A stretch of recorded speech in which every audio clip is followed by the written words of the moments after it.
आत्म अनुशासन और स्वतंत्रता की कुंजी। नमस्कार देवियों और सज्जनों, प्रिय मित्रों और जीवन में अपने लक्ष्यों को प्राप्त करने वाले सभी दृढ़ निश्चयी लोगों। आज मैं आपके साथ एक ऐसे शक्तिशाली गुण पर बात करने आया हूं जो हमारे जीवन की दिशा को निर्धारित करता है, हमारी क्षमताओं को बढ़ाता है और हमें अपने सबसे बड़े सपनों को साकार करने में सक्षम बनाता है। यह गुण है आत्म अनुशासन। यह सिर्फ एक शब्द नहीं है, यह एक जीवन शैली है, एक मानसिकता है जो हमें सिखाती है कि कैसे हम अपनी इच्छाओं को नियंत्रित कर सकते हैं, कैसे हम तात्कालिक सुखों का त्याग कर सकते हैं और कैसे हम अपने दीर्घकालिक लक्ष्यों की ओर लगातार कदम बढ़ा सकते हैं, भले ही रास्ता कितना भी कठिन क्यों न हो। आज की दुनिया में हम लगातार विकर्षणों और तात्कालिक संतुष्टि के प्रलोभनों से घिरे हुए हैं। सोशल मीडिया, मनोरंजन और हर चीज को तुरंत पाने की इच्छा हमें अक्सर उन चीजों से दूर ले जाती है जो वास्तव में हमारे लिए महत्वपूर्ण हैं। हम अक्सर खुद को व्यस्त पाते हैं, लेकिन क्या हम वास्तव में उत्पादक होते हैं? क्या हम उन चीजों पर काम कर रहे होते हैं जो हमारे भविष्य को आकार देंगी? अक्सर हम खुद को पछतावे और अनकही संभावनाओं के एक चक्र में फंसा हुआ पाते हैं, क्योंकि हमने अपनी इच्छाओं को नियंत्रित करने की शक्ति को नहीं समझा होता है। आत्म अनुशासन का सिद्धांत हमें एक वैकल्पिक मार्ग प्रदान करता है, एक ऐसा मार्ग जो हमें सिखाता है कि कैसे हम अपने मन और शरीर पर नियंत्रण पा सकते हैं, कैसे हम अपनी आदतों को बदल सकते हैं और कैसे हम अपने जीवन में सच्ची स्वतंत्रता और उपलब्धि प्राप्त कर सकते हैं। यह हमें सिखाता है कि अनुशासन कोई बंधन नहीं है, बल्कि यह स्वतंत्रता का मार्ग है। आज हम आत्म अनुशासन के मुख्य सिद्धांतों को समझेंगे, कुछ प्रेरणादायक कहानियों के माध्यम से देखेंगे कि यह गुण वास्तविक जीवन में कैसे लागू होता है और सबसे महत्वपूर्ण यह जानेंगे कि हम इस शक्तिशाली गुण को अपने दैनिक जीवन में कैसे एकीकृत कर सकते हैं ताकि हम अपने जीवन में अधिकतम क्षमता को प्राप्त कर सकें। 1. आत्म अनुशासन क्या है?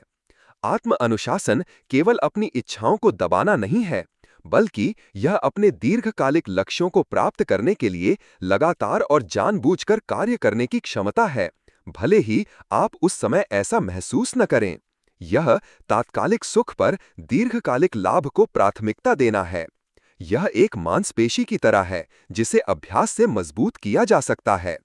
इसमें शामिल हैं इच्छा शक्ति, प्रलोभनों का विरोध करने और कठिन कार्यों को पूरा करने की आंतरिक शक्ति, स्थिरता, अपने लक्ष्यों की दिशा में नियमित रूप से कार्य करना भले ही छोटी मात्रा में हो, विलंबित संतुष्टि, इंतजार करने की क्षमता बजाय तात्कालिक इनाम के बदले बड़े इनाम के लिए भविष्य के लिए, टाल मटोल पर काबू पाना, कार्यों को टालने के बजाय उन्हें समय पर शुरू करना और पूरा करना, भावनात्मक विनियमन, अपनी भावनाओं को अपने निर्णयों और कार्यों को नियंत्रित न करने देना, आदतें बनाना, वांछित व्यवहारों को ऑटोमैटिक आदतों में बदलना। यह हमें सिखाता है कि आत्म अनुशासन हमें अपनी इच्छाओं का गुलाम बनने से बचाता है और हमें अपने जीवन का स्वामी बनाता है। 2. आत्म अनुशासन क्यों आवश्यक है? आत्म अनुशासन हमारे जीवन में क्यों आवश्यक है, इसके कई कारण हैं। लक्ष्यों की प्राप्ति, कोई भी बड़ा लक्ष्य, चाहे वो करियर में हो, स्वास्थ्य में हो या व्यक्तिगत विकास में हो, आत्म अनुशासन के बिना प्राप्त नहीं किया जा सकता। यह वह ईंधन है जो हमें अपनी यात्रा पर आगे बढ़ाता है।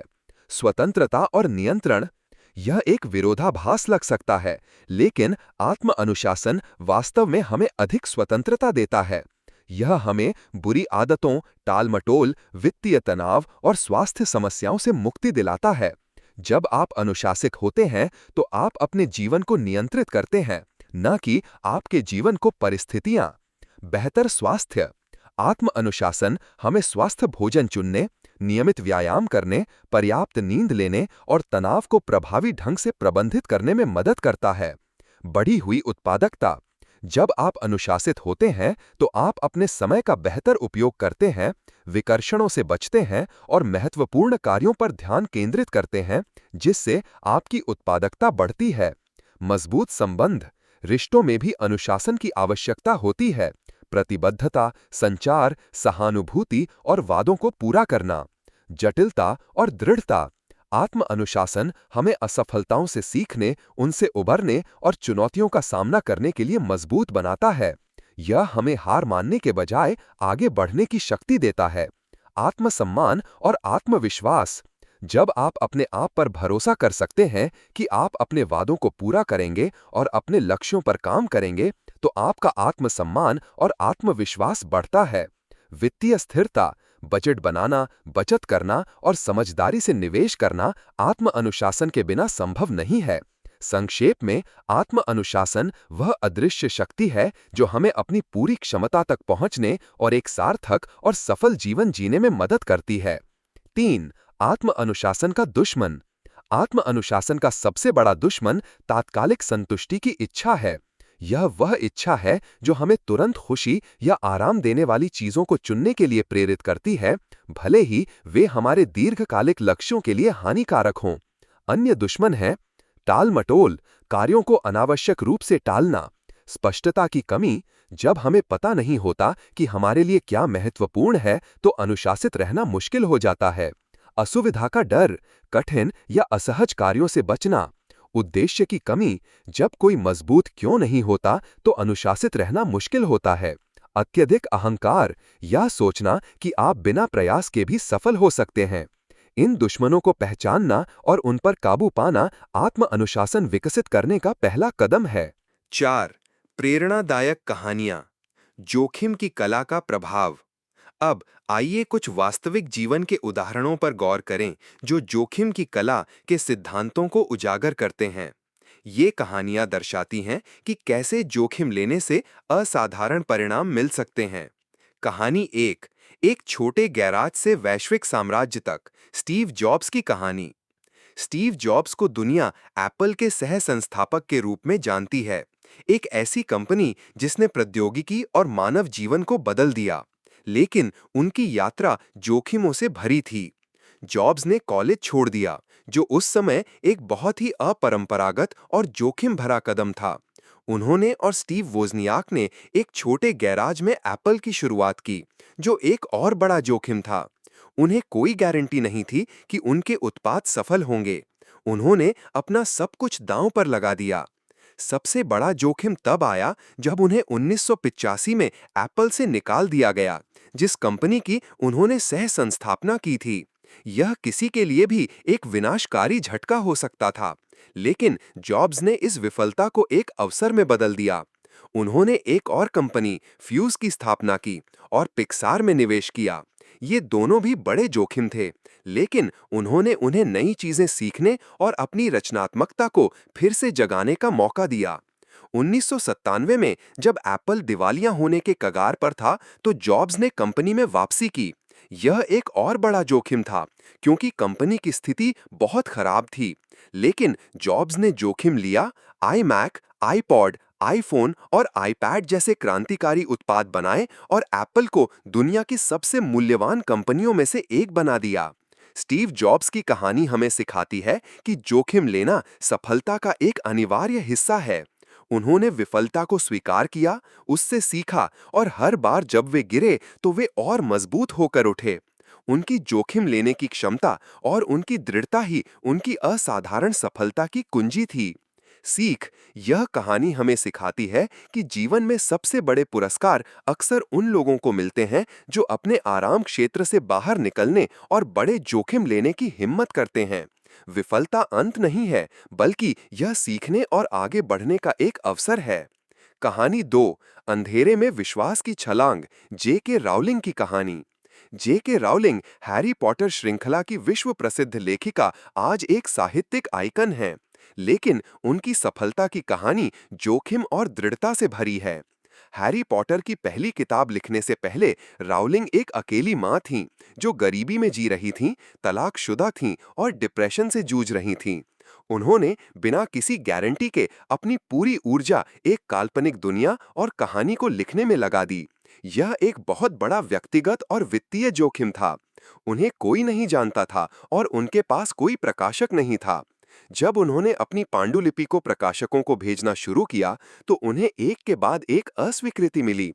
12 से अधिक प्रकाशकों ने उनकी किताब को अस्वीकार कर दिया। कल्पना कीजिए, इतनी सारी अस्वीकृतियों के बावजूद भी अपने सपने पर टिके रहना। यह एक भावनात्मक जोखिम था। अस्वीकृति का डर, उपहास का डर। लेकिन राउलिंग ने हार नहीं मानी। उन्होंने अपने काम पर विश्वास किया और उसे दुनिया के साथ शेयर करने की अपनी इच्छा पर दृढ़ रहीं। अंततः ITF नामक एक छोटे प्रकाशक ने उन्हें मौका दिया, लेकिन वो भी उनकी बेटी की जिद के कारण। बाकी, जैसा कि वे कहते हैं, इतिहास है। हैरी पॉटर दुनिया की सबसे सफल पुस्तक श्रृंखलाओं में से एक बन गई, जिसने उन्हें एक अरबपति और एक वैश्विक प्रेरणा बना दिया। सीख, J.K. राउलिंग की कहानी हमें सिखाती है कि कभी-कभी सबसे बड़े जोखिम व्यक्तिगत और भावनात्मक होते हैं। अपने सपनों पर विश्वास करना, अस्वीकृति का सामना करना और अनजान में विश्वास की छलांग लगाना ही हमें अपने पूरी क्षमता तक पहुंचने में मदद करता है।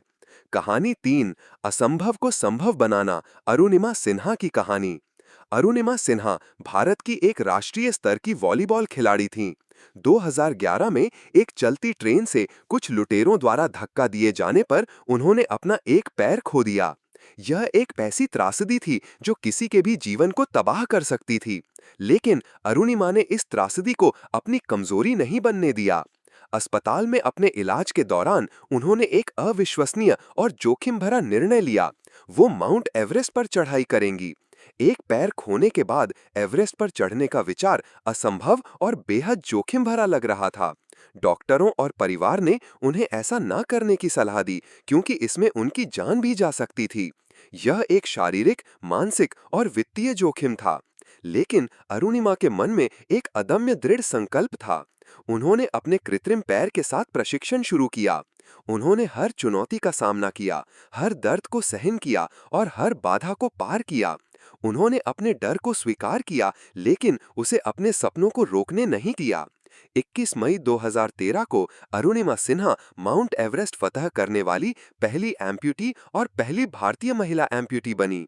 उन्होंने साबित कर दिया कि शारीरिक सीमाएं केवल तब तक सीमाएं हैं जब तक हम उन्हें अपने मन में सीमा नहीं मान लेते।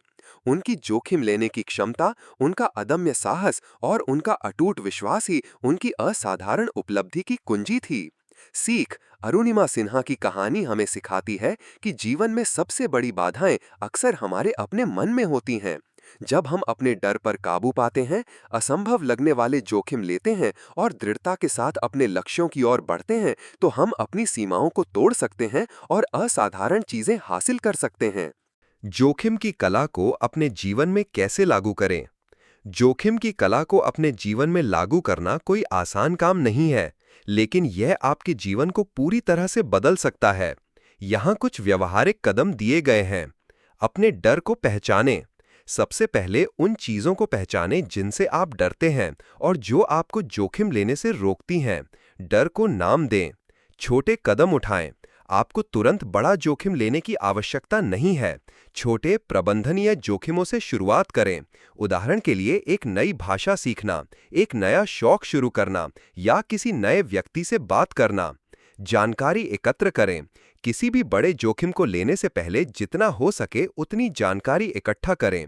संभावित परिणामों का विश्लेषण करें। सबसे अच्छा, सबसे बुरा और सबसे संभावित।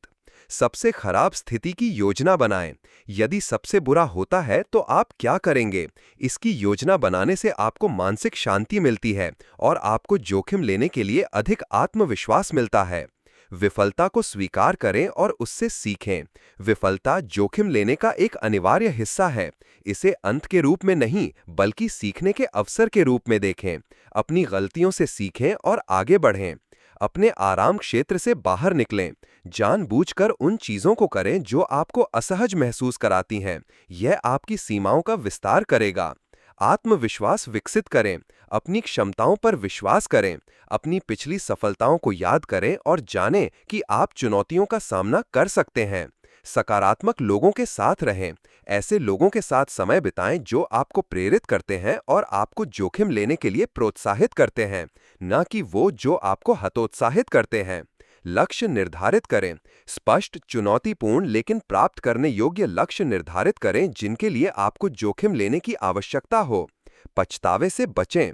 अपने जीवन के अंत में आप उन चीजों का पछतावा नहीं करना चाहेंगे जो आपने नहीं की। निष्कर्ष, जोखिम की कला हमें सिखाती है कि जीवन में सच्ची सफलता, विकास और संतुष्टि अक्सर उन लोगों को मिलती है जो अनिश्चितता को गले लगाने और गणना किए गए जोखिम लेने की हिम्मत करते हैं। यह हमें याद दिलाती है कि डर एक स्वाभाविक भावना है, लेकिन हमें उसे अपने सपनों को रोकने नहीं देना चाहिए। यह हमें प्रेरित करती है कि हमारे पास अपनी सीमाओं को तोड़ने और असाधारण चीजें हासिल करने की शक्ति है, बशर्ते हम अज्ञात में कदम रखने और विफलता को स्वीकार करने के लिए तैयार हों। डर कोई दुश्मन नहीं है, बल्कि यह वह पुल है जो हमें अपनी वर्तमान स्थिति से अपने सपनों तक ले जाता है। याद रखें, जीवन एक साहसिक कार्य है और जोखिम लेना उस साहसिक कार्य का एक अनिवार्य हिस्सा है। यह आपको अपनी पूरी क्षमता तक पहुंचने, नए अवसरों को खोजने और एक ऐसा जीवन जीने में मदद करेगा जो पछतावे से मुक्त और उपलब्धियों से भरा हो। आज ही जोखिम की कला को अपनाना शुरू करें, अपने सपनों को साकार करें। धन्यवाद।